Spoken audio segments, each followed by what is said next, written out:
Time we are discussing about type of chemical reactions.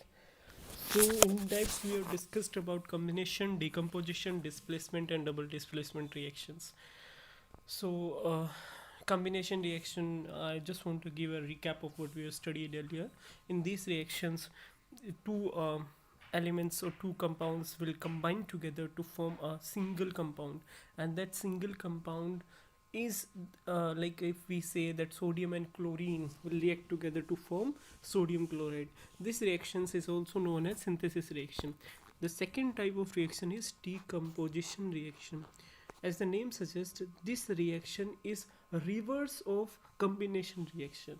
इसमें जो आपके पास एक सिंगल कंपाउंड है वो दो या दो से अधिक कंपाउंड्स में चेंज हो जाता है या फिर एलिमेंट्स में चेंज हो जाता है. इस रिएक्शन को हम डीकम्पोजिशन रिएक्शन बोलते हैं. जिस रिएक्शन में हम हीट का यूज़ करते हैं डीकम्पोजिशन के लिए उसे थर्मल डीकम्पोजिशन रिएक्शन बोलते हैं. The next type of reaction is displacement reaction. इसमें एक एलिमेंट दूसरे एलिमेंट से ज़्यादा रिएक्टिव होता है और जो एलिमेंट रिएक्टिव है वो लेस रिएक्टिव एलिमेंट को डिस्प्लेस कर देता है, उसे आप बोलते हैं displacement reaction. Now the fourth type of reaction is double displacement reaction. The reaction in which ions get exchange. Double displacement में मतलब क्या होता है आपके पास, जैसे मैंने एक जनरल फॉर्म लिखा हुआ है इस पर्टिकुलर रिएक्शन में, आप देख सकते हैं X Y plus Z A is giving X Z plus Y A. इस रिएक्शन को आप मेटाथेसिस रिएक्शन भी बोलते हैं. अब यहाँ पे जेड और वाई एक दूसरे को क्या कर रहे हैं, रिप्लेस कर रहे हैं, एक्सचेंज कर रहे हैं. तो this type of reaction is known as double displacement reaction. और पर्सिपिटेशन रिएक्शन मैंने आपको लास्ट टाइम एक वीडियो भी भेजा था जिसमें आप दो सॉल्यूशंस, लिक्विड सॉल्यूशंस को मिलाते हैं और आपके पास एक सॉलिड जो है वो सेपरेट आउट होता है, उसे आप पर्सिपिटेशन रिएक्शन बोलते हैं. इसका एग्जांपल है जैसे सोडियम क्लोराइड और सिल्वर नाइट्रेट. आपने इन दोनों को मिलाया, आपके पास silver chloride plus sodium nitrate बन जाएगी. इन दैट केस जो सिल्वर है वो सोडियम को रिप्लेस कर रहा है या फिर सोडियम और सिल्वर जो एक दूसरे को एक्सचेंज कर रहे हैं.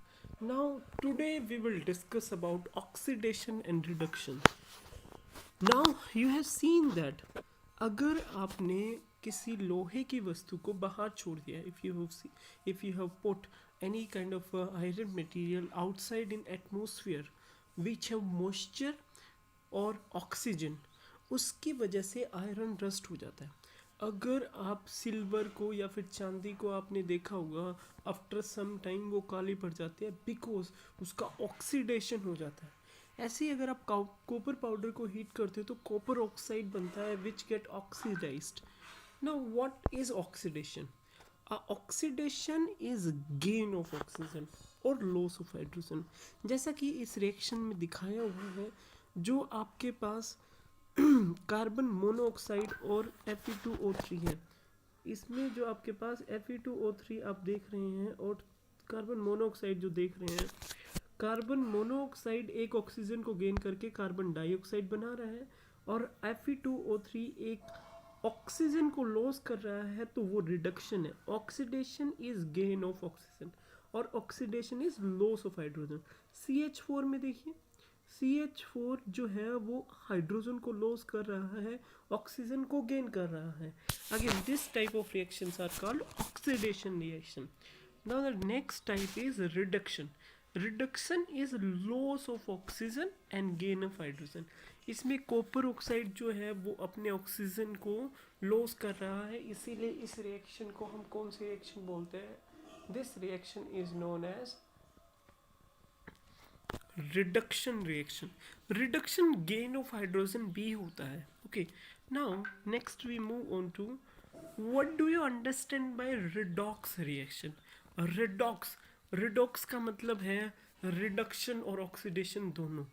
जिस टाइम आपके पास किसी रिएक्शन में रिडक्शन ऑक्सीडेशन साइमल्टेनियसली हो रहे हो तो उसे आप रिडॉक्स रिएक्शन बोलते हो. And try to remember this thing, all the oxidation process is happening if reduction is there and all the reduction process is happening if oxidation is there. There are some reaction जिनमें सिर्फ oxidation और reduction होता है which we will soon. अब Fe2O3 में आपके पास क्या है कि आयरन जो है वो ऑक्सीजन को लॉस कर रहा है, तो इसका मतलब ये क्या हो रहा है, रिडक्शन। कार्बन मोनोऑक्साइड जो है वो कार्बन डाइऑक्साइड में चेंज हो रहा है, इसका मतलब ये है ऑक्सीडेशन। जैसे कि मैंने नीचे दिखाया हुआ है, आयरन का ऑक्सीडेशन होता है, इसी को आप रस्टिंग प्रोसेस बोलते हैं बच्चों। रस्टिंग प्रोसेस में आयरन जो है वो Fe2O3 में ऑक्सीडाइज हो रहा है और ऑक्सीजन जो है वो रिड्यूस हो रहा है। Okay, now next we move on to oxidising reducing agent. Oxidising agent, जिस पर्टिकुलर कंपाउंड में आपके पास ऑक्सीडेशन हो रहा है, जिसमें ऑक्सीडेशन हो रहा है वो क्या है, रिड्यूसिंग एजेंट है, और जिसमें रिडक्शन हो रहा है वो क्या है, ऑक्सीडाइजिंग एजेंट है। इसमें देखिए आप, कॉपर ऑक्साइड जो है वो क्या हो रहा है, कॉपर में रिड्यूस हो रहा है, तो इसका मतलब कॉपर ऑक्साइड क्या है, ऑक्सीडाइजिंग एजेंट है। और H2 जो है वो H2O में ऑक्सीडाइज्ड हो रहा है, इसका मतलब ये क्या है, रिड्यूसिंग एजेंट है। ओके, सो कॉपर ऑक्साइड जो रिड्यूस हो रहा है वो ऑक्सीडाइजिंग एजेंट है, और H2 जो ऑक्सीडाइज हो रहा है वो रिड्यूसिंग एजेंट है। Next we move on to corrosion. मैंने इसमें बहुत सारी पिक्चर्स दिखाई हुई हैं जिसमें आप देखेंगे कि आयरन के ऊपर जंग या लोहे के ऊपर जंग लगा हुआ है, आयरन रस्ट हो रखा है। अगर आपने किसी भी मेटल को किसी एक ऐसे एटमॉस्फेयर में छोड़ा है जहाँ पे मॉइस्चर है, एसिड है, या फिर एल्कलीज है, या फिर आपके पास ऑक्सीजन अवेलेबल है, ऐसी पर्टिकुलर जो चीज़ें अवेलेबल हैं वो किसी सब्सटेंस को कोरोड कर सकती हैं। और ये जो कोरोजन है ये आपका एक सिंपल केमिकल रिएक्शन होता है।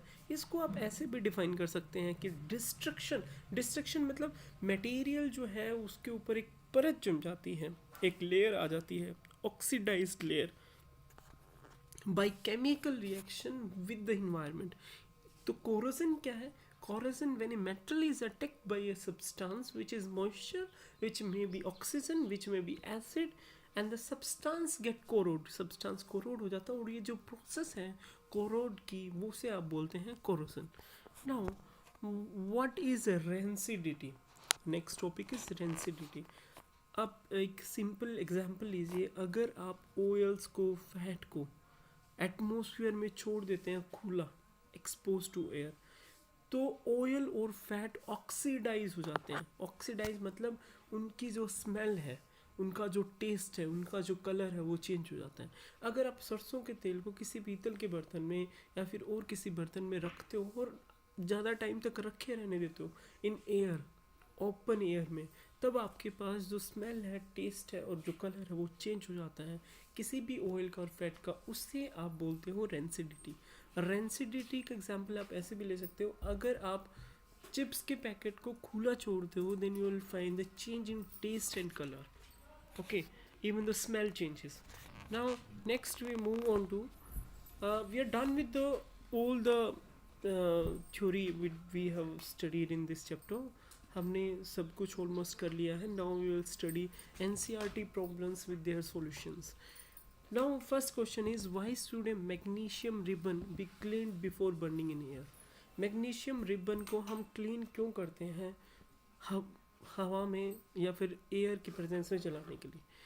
उसका रीज़न ये है कि उसके ऊपर भी पहले से ही मैग्नीशियम ऑक्साइड की लेयर होती है जो बहुत स्टेबल है, जो उसे जलने नहीं देती. इसीलिए हम क्या करते हैं, मैग्नीशियम रिबन को पहले क्लीन करते हैं so that we can remove the layer of magnesium oxide which is very stable. Now next question is, write a balance chemical equation for this.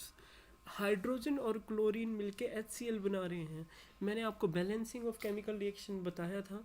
इसमें क्या होता है, H2 और Cl2 रिएक्टेंट पे और प्रोडक्ट पे दोनों में एलिमेंट्स जो है वो सेम होने चाहिए.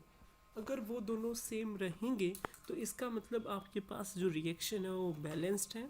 अगर सेम नहीं रहेंगे तो आपको उसे बैलेंस करना पड़ेगा.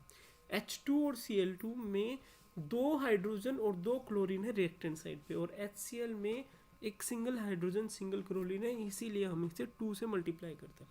सेम आप बेरियम क्लोराइड और एल्यूमिनियम सल्फेट को देखिए, इससे एल्यूमिनियम क्लोराइड और बेरियम सल्फेट बन रहा है. तो इस केस में अगर मैं बात करता हूँ कि आपके पास यहाँ पे 3 नहीं है और यहाँ पे 2 नहीं है और यहाँ पे 3 नहीं है, तब आपने क्या करना है, ये देखना है कि सल्फेट, एल्यूमिनियम सल्फेट, ऑक्सीजन जो है उसके कितने नंबर ऑफ मॉलिक्यूल्स हैं, सॉरी कितने नंबर ऑफ एटम्स हैं। 4 × 12 ऑक्सीजन है, तो अगर मैं यहाँ 3 से मल्टीप्लाई कर देता हूँ बेरियम सल्फेट को, तो मेरे पास 12 ऑक्सीजन आ जाएंगे। अब यहाँ पे 3 बैरियम हो गया, तो मैं यहाँ पे 3 से मल्टीप्लाई करूँगा इस तरफ, तो 3 बैरियम हो जाएंगे। अगर मुझे यहाँ पे क्लोरीन को बैलेंस करना, तो यहाँ पे 6 क्लोरीन हो गए, यहाँ पे 2 से मल्टीप्लाई कर दूंगा, एल्यूमिनियम अपने आप बैलेंस हो जाएगा। Same goes with sodium and water. Okay, if you want me कि आप अलग से इस चीज़ को समझाएं, then I will made a separate video for that. Okay, next is write a balanced chemical equation with state symbol of the following reaction। Again आपने balance chemical reaction लिखनी है बैरियम क्लोराइड और सोडियम सल्फेट की, जिससे barium sulphate और sodium chloride बनता है। दूसरा है सोडियम हाइड्रोक्साइड और HCl की, जिससे सोडियम क्लोराइड और वाटर बनता है। इसमें बैलेंस करने की कोई नीड ही नहीं है, because all the elements on the reactant side is equal to all the elements on product side. Next is एक सॉल्यूशन X है जो वाइट वॉशिंग में यूज़ किया जाता है, उस X का नाम बताओ। वाइट वॉशिंग किसकी भाई? वाइट वॉशिंग वॉल्स की, दीवारों के ऊपर वाइट कलर करने के लिए आप क्विक लाइम या कैल्शियम ऑक्साइड का यूज़ करते हो। किसका यूज़ करते हो? कैल्शियम ऑक्साइड का। CaO is a compound which is used for white washing of walls. अब आप इसको रिएक्शन करते हो विद वाटर के साथ, तो कैल्शियम ऑक्साइड अगर वाटर के साथ रिएक्ट करेगा, तब आपके पास बनेगा कैल्शियम हाइड्रोक्साइड। इस चीज़ के बारे में फर्दर हम नेक्स्ट चैप्टर में पढ़ेंगे। Okay, next is why does the colour of copper sulphate changes when an iron nail is dropped into it. Copper sulphate अपना कलर क्यों चेंज कर लेता है, या एग्जाम्पल, ये जो activity, particular activity we will do in class. अगर आप कॉपर सल्फेट में आयरन नेल्स या लोहे की कीलें डालते हो, तब उसका कलर क्यों चेंज हो जाता है? क्योंकि भाई हमने पढ़ा है डिस्प्लेसमेंट रिएक्शन के बारे में। आयरन नेल में आयरन जो है वो कॉपर को कॉपर सल्फेट में से रिप्लेस कर देता है या फिर डिस्प्लेस कर देता है, और आयरन कॉपर की जगह आ जाता है। इन पर्टिकुलर टाइप ऑफ रिएक्शंस को आप बोलते हो डिस्प्लेसमेंट रिएक्शन, और रिएक्शन नीचे लिखा हुआ है। Okay, next is okay, next further problems we will discuss in our next lecture.